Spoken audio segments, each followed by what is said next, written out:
এখানে রান্না করব বুনা খিচুড়ি। তেল দিয়ে দিলাম।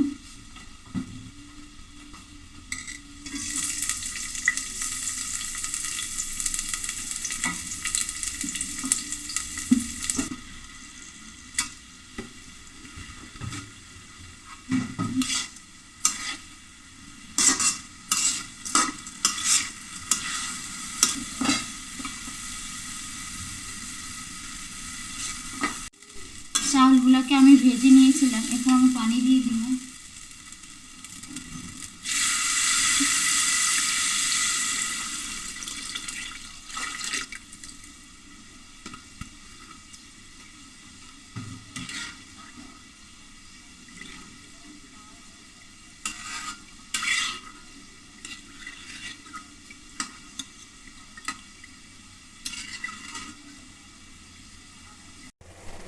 এদিকে দেখেন আমার বোনা খিচুড়িগুলো প্রায় হয়ে এসছে।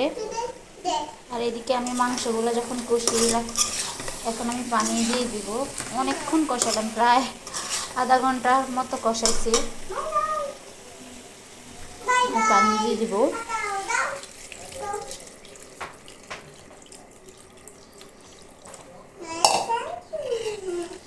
আজকে আমি মাংসগুলা খিচুড়ির সাথে দিব না, মাংস আলাদা। আমার কাছে এরকমই ভালো লাগে, মাংস আলাদা রান্না করি, খিচুড়ি আলাদা রান্না করি আমরা। খিচুড়ির কালারটা কত সুন্দর আসছে, আর একটু পানি শুকালে হয়ে যাব। ও তার আগে আমি তো ভুলেই গেছিলাম, টমেটো তো দিতে মনে নেই। আচ্ছা, কোনো ব্যাপার নাই। তারপর ধনে পাতাও তো দিতে মনে নেই। দেখছেন, ভিডিও করতে গেলে এটা মনে থাকে না, ওটা মনে থাকে না। কি হয়েছে মা?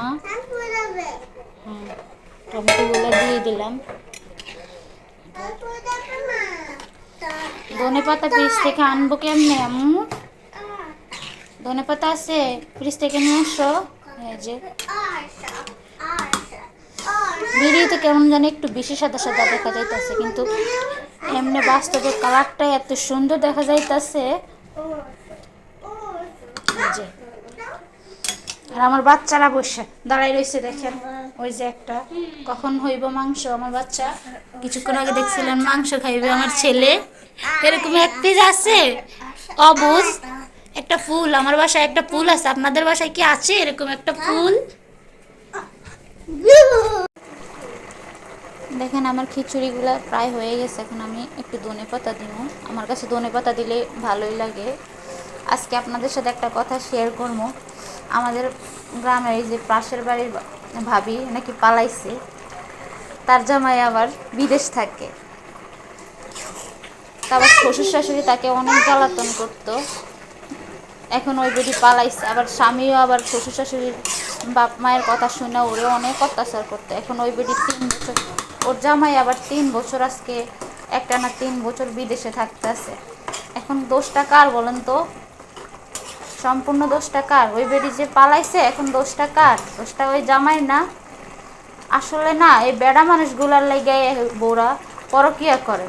ওরা যদি ঠিকঠাক মতো স্ত্রীর খবর নিত, আমি শুধু প্রবাসী ভাইদের কথা বলছি না, আমি শুধু এই যে দেশে থাকে চাকরিজীবী করে, ওদের মধ্যে অনেকেই আছে বউয়ের খবর রাখে না, খোঁজ নেয় না।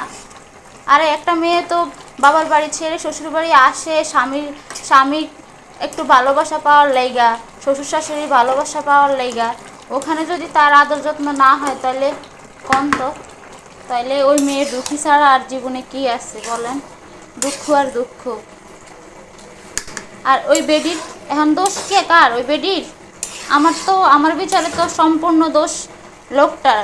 লোকটা প্রবাসে 3 বছর আছে, এখনো পর্যন্ত বউয়ের সাথে ঠিক করে দিনে একটা বারো ফোন দেয়। শুনেছি 7 দিনে একবার খোঁজ নেয় বউয়ের। কারণ ওই বউ পালাইবো না, ও তো পালাইবে। একবারে ঠিক কাজ করছে। সমস্ত দোষ হয়েছে বেড়া মানুষের। বউরা পরকিয়া করে বেড়া মানুষের লাইগে। ফাইনালি আমার খিচুড়িটা হয়ে গিয়েছে। দেখেন কতটা ইয়াম্মি হবে খেতে, দেখেই বোঝা যাইতেছে। আর এদিকে মাংস